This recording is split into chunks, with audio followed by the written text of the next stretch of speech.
Assalomu alaykum hurmatli televizor ko'ruvchilar. Uyg'ur televiziyasining kundalik xabarlarini ko'rishinglarni qarshi olamiz. Nurbekri umrlik qamoq jazosiga hukm qilindi. Aqsuv viloyati bo'yicha 1.503 million yer qayta taqsimlash uchun yig'ib olingan. Amerikada yuz bergan qurolli hujumda 11 kishi yaralandi. Ispaniya bilan Saudiya Arabiston futbol sohasida kelishim hosil qildi. Tövəndə dehqonlar xabarlarimizning tafsiliy mazmunlarida bo'lsin. Xitoy Davlatlik taraqqiyot islohot komitetining sobiq muavin mudiri, Xitoy Davlatlik energiya idorasining sobiq boshlig'i va atalmish Uyg'ur avtonom rayonining sobiq raisi Nurbekri muddatsiz qamoq jazosiga hukm qilindi. Xitoyning har qaysi hukumat taratqullari tomonidan tarqatilgan uchurlarga qaraganda, Nurbekrining sud hukmi 2 dekabr kuni Liaoning o'lkasi Shinyang shaharlik o'tir sud mahkamasi tomonidan e'lon qilingan. Poraxo'rlik jinoyati bilan ayblanib, muddatsiz qamoq jazosiga hukm qilingan Nurbekri siyosiy huquqidan mahrum qilinib, barliq mol-mulki musodir qilingan. Xitoy taratqullari xabarlarda Nurbekrining sud hukmiga rozi bo'lganligi va yuqoriga arz sunmaydiganligi qayd qilingan. Bu yil 57 yoshga kirgan Nurbekri 2018-yili 20-sentabr kuni Rossiyadagi rasmiy ziyoratini oxirlashtirib, Xitoyga qaytganida Beijing aerodromida tutqun qilingan.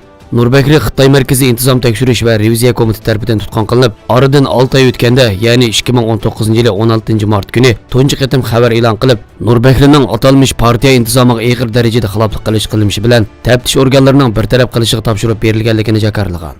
Orqadan bu yil iyul oyida Shinyang shaharlik sud mahkamasida sud ochilib, Nurbekri poraxo'rlik jinoyati bilan ayblangan. Sudda uning 1998-yili Urumchi shahrining boshlig'i bo'lgandan toki 2018-yili Xitoy Davlatlik energiya idorasining boshlig'i bo'lgan qadar 20 yillik jarayonda 79 million yuan xalq puli, ya'ni 11 million dollardan ortiq pora eganligi ilgari surilgan. Uyg'ur amaldorlari ichida Xitoy hukumati uchun eng aktiv xizmat qilgan amaldor deb qaralib kelgan Nurbekrining oqibati muhojiratlik Uyg'urlarda qattiq g'ulg'ul qo'zg'agan. Xitoy hukumatining Sharq Turkiston yurgizayotgan siyosatlariga qarata tanqidiy fikrda bo'lganligi uchun Xitoy hukumati tomonidan umrlik qamoq jazosiga hukm qilingan Uyg'ur ziyolisi Ilhom To'xti bilan Xitoy hukumati uchun sodiqlik bilan xizmat qilgan Nurbekrining o'xshash qismatga duchor bo'lishi diqqat qo'zg'amoqda. Chet ellardagi bir qism Uyg'ur kuzatuvchilari bo'lsa, Nurbekrining jazolanishining atalmish Uyg'ur avtonom rayonlik ma'rif nazorat tuzgan Uyg'ur o'rta maktablarining adabiyot darsligi bilan munosabatga ekanligini ilgari surishmoqda. Ma'lum bo'lishicha, Xitoy doiralari Uyg'ur adabiyot darsligi materiallarida bo'lginchilikni targ'ib qilish jinoyati bilan Abdurazzoq Soyim, Yolqin Ro'zi va boshqa bir qism Uyg'ur amaldorlari ham ziyolilarni qo'lga olgan va qamoq jazolariga hukm qilgan edi.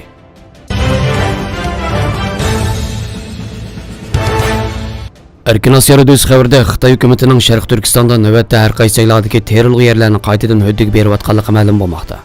28 noyabr Aqsuv axborot to'rida e'lon qilingan bir xabardan qaraganda, doirlar Aqsuv viloyatida atalmish yerlarni ratlashtirish bo'yicha 1.503 ming mo yezi yerini qayta ratlab, buning 741.300 mosini huddiga bergan.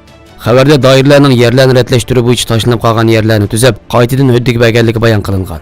Ammo diqqat qo'zg'aydigani, yerlar ratlangandan keyin dehqonlarning ommaviy farovonlik ish o'rinlari bilan ta'minlanib, oyda 1000 so'mlik muqim kirimga ega qilinganligi bayon qilingan. Biroq xabarda bu yerlarning kimga huddiga berilganligi va dehqonlarning yer terish o'rniga qanday o'rinlarda oyda 1000 so'm maosh bilan ish qilinayotganligi ochiq tilga ilinmagan. Uyg'ur avtonom rayonlik hukumat doiralari 2018-yili fevral oyida hukumat taratqullari orqali xabar tarqatib, Sharq Turkistonning janubidagi 3 viloyat bir oblast miqyosida jami 4 million modan ortiq yerni yig'ib olib, qaytadan taqsimlaydiganligini jakarlagan. Sharq Turkistonda 2017-yili lagerga tutqun qilish harakati boshlanib, oilalardagi emgak kuchlarini asos qilgan 3 milliondan ortiq kishi lagerga qamalgan paytda yerni qayta taqsimlash harakati qo'zg'alishi va ichkiri o'lkalardan ko'chib kelgan Xitoylarning yer bilan tartiblanishiga oid xabarlar chet ellardagi kuzatuvchilarning kuchli diqqatini qo'zg'amoqda.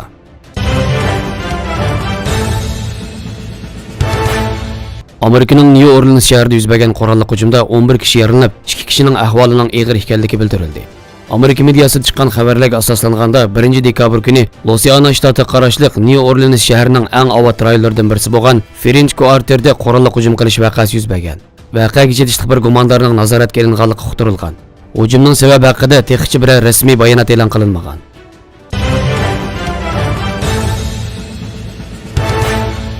Ispaniya darajadan tashqari birlashma o'nqisi 4 kishilik komanda musobaqalarining 3 yil muddat bo'yicha Saudiya Arabistonda o'tkazilishi masalasida kelishim hosil qildi.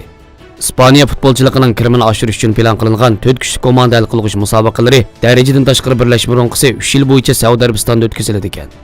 Saudiya Arabiston bilan Ispaniya futbol federatsiyasi o'rtasida hosil qilingan kelishim bo'yicha 2020-2021 yili va 2023 yillari Ispaniya birlashma o'nqisi musobaqalari Saudiya Arabistonda o'tkaziladi. Ispaniyada 2018-2019 yillik musobaqa faslining chempioni Barcelona komandasi, Podsho lo'nqisining sohibi Valencia va Atletico Madrid komandasi, Real Madrid komandasining musobaqalari 2020 yili 8 yanvardan 12 yanvargacha Jiddiy shahrida o'tkaziladi. Xabarlarimizni ko'rganinglarga rahmat. Ko'rishguncha omon bo'linglar. Xayr xo'sh. Allohga omonat.